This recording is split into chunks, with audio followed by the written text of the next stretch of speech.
So this video is about Lupa. It's about what she is, how to play her kit, build, teams. We're just going to go into it. I'm going to show you, kind of talk to you about her because I think she's really cool. So with that being said, guys, let's get into it.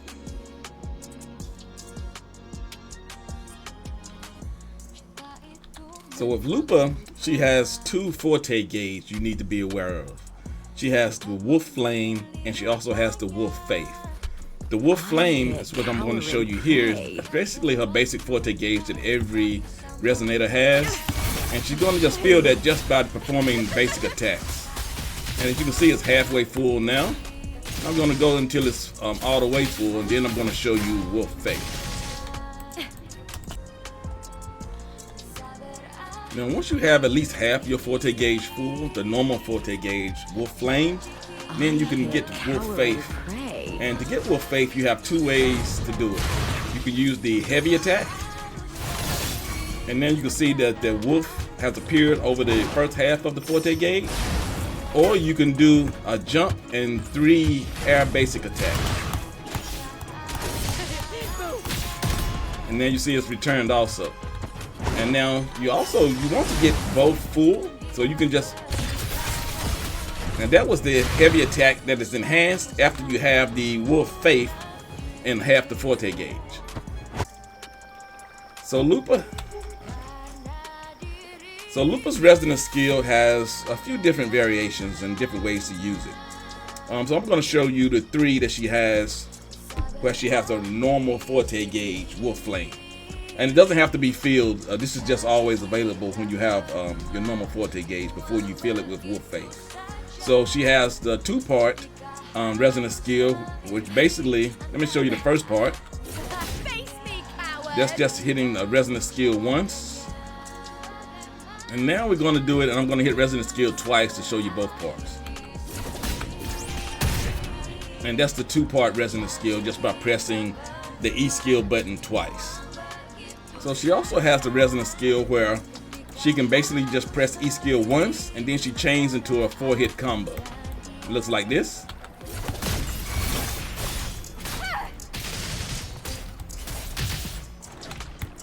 For the third resonance skill, all she has to do is she has to hold down E skill for this one. And if she holds down E skill, she has the ability to perform a mid-air strike. So it's a 1-2 hit, and it looks like this. Just hold it, and then you get the strike when you hit the attack button. And that's basically it for her resonance skills.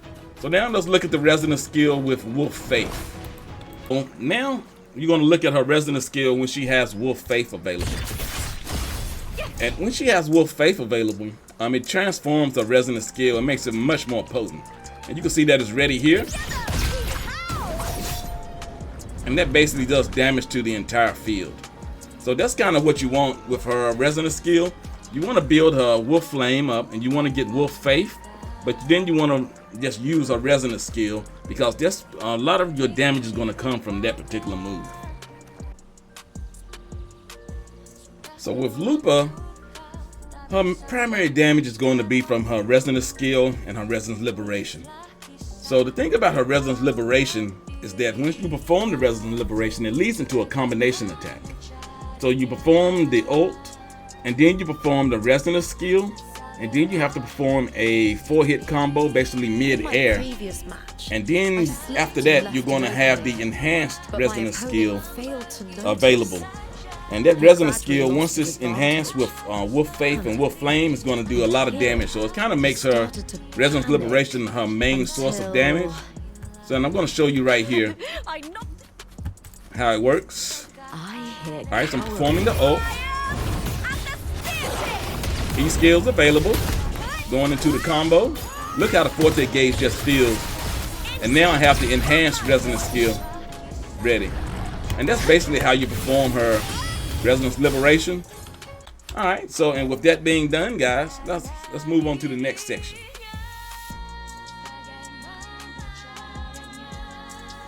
Now Lupa, I was really hoping for a damage dealer for Fusion. I really was, because I thought they would really just boost the team and give me exactly what I want, how to play. I like hyper carry, but here's the thing.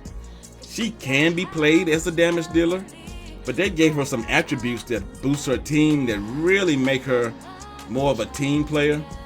I don't want to say she's a sub damage dealer, a sub DPS, but you know what? Let's just get into it. Let me show you how she boosts the team.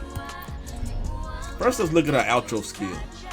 The incoming resonator will have their fusion damage amplified by 20% and basic attack damage amplified by 25% for 14 seconds or until they're switched out. And this is good, but you know, a lot of the resonators have this type of outro. So let's go and look at the resonance liberation, because that's what's really important. All right, so, and once she performs the resonance liberation, you know, she does the damage. I've talked to you about how to do it, the damage that it deals. But performing this skill strengthens all resonators in the team within 35 seconds.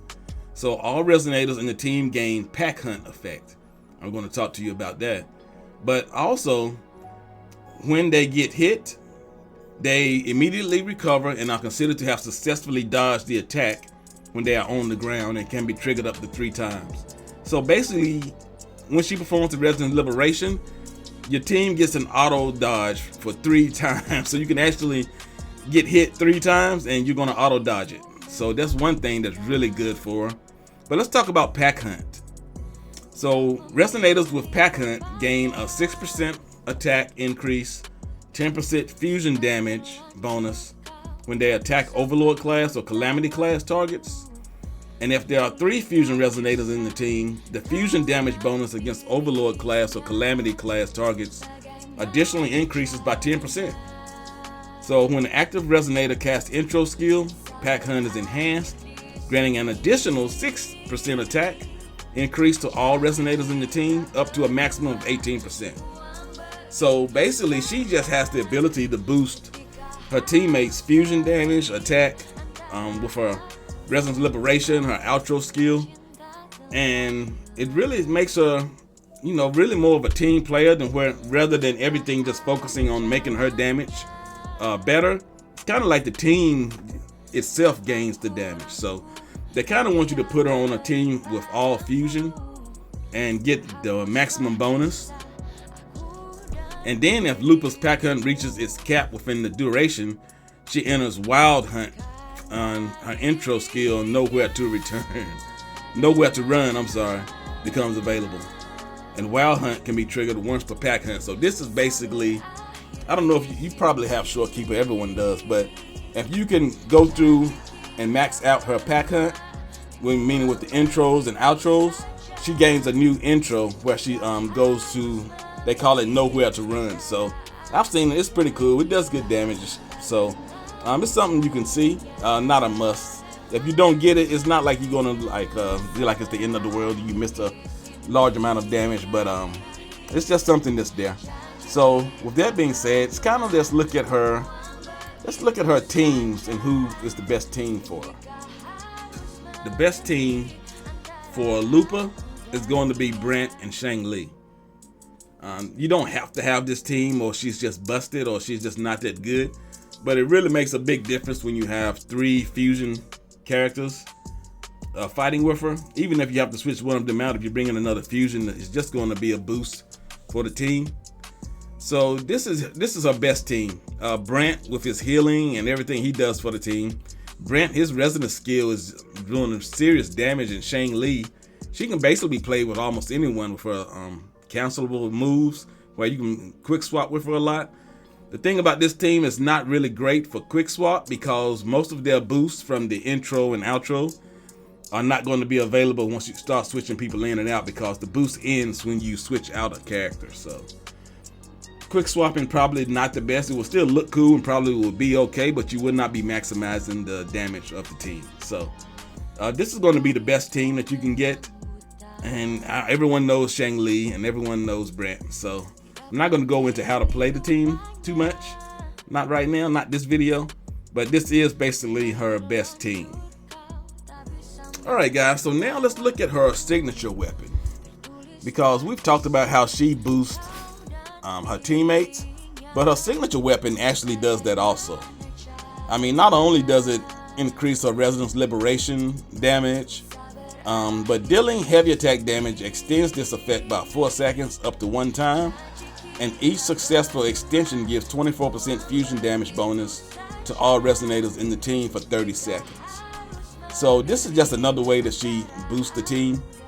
And I don't want to say that every member of the team is going to all of a sudden be like a main DPS just because she's on it, but she really does make that team a lot stronger and makes that team do a lot more damage. And they kind of set it up for just fusion, so I think they're going to start trying to move where you might see something like this coming for each type. You might see a Void Thunder coming soon, but hey, we don't know for sure. But they're just showing us that we have like different resonators, different attributes, and the playstyle is different. But like, this team is not a quick swap team because their bonus is dependent on them not being switched out. So it's really good. So now let's take a look at her echoes. The best echo set, which basically is made for her, is going to be Flaming Clawprint. And basically it's just a fusion echo set, and it gets a fusion bonus and resonance liberation damage bonus. And you can see also that casting resonance liberation grants fusion damage bonus to all resonators in the team, and resonance liberation damage bonus to the caster. So this makes her resonance liberation even stronger by using this particular echo set. And yeah, it was basically made for her. Alright, so the Flaming Clawprint can work for almost any fusion resonator. I would say Brent would probably be the biggest exception when it comes to mind, because he really needs his ER to reach 280. So, but this can work for almost anyone, especially if they depend on the resonance liberation for damage. So I think it's going to be really good for fusion in the future. So I think you're going to see a lot more resonators going to this instead of the straight fusion type echo sets. So with that being said, guys, I think when you look at the echoes themselves, I think crit rate and crit damage is going to be your main thing. You do want to get the ER up to a certain amount because she does depend on her resonance liberation for damage. So the higher your resonance, the higher your energy regen, I think the better. But she's basically the same crit rate, crit damage. Her SIG is crit damage, so I went with a crit rate for the main 4 cost echo. Fusion damage bonus for both 3 costs, and attack for the 1 cost. And I did get a double crit on almost all of them so far, but that's a pretty good build. So with that being said, guys, hey, I want to thank you guys for watching. I want to thank everybody who stuck around and listened to the whole thing. But hey, give me your thoughts on what you think about her. Do you like the way they designed her? Would you rather have her being a fusion Jinshi? I know that's what I was hoping for. But I really like the design. The animations are always great. So I don't know who does these, or if they have a team that does them and they change it up just to make it different. But the animations are great. Her style, her play style, her resonance liberation, where it has a combo effect to it, where it's not just a hit the alt button and then just wait for the damage. So I think it's a great design. I think she's a team character that creates damage for the team if used properly. So I think it's really good, guys. But let me know what you think. Hey, like and subscribe. Give me any suggestions, tips. I need all the support I can get, guys. Hey, I love you all. Hey, thanks for watching.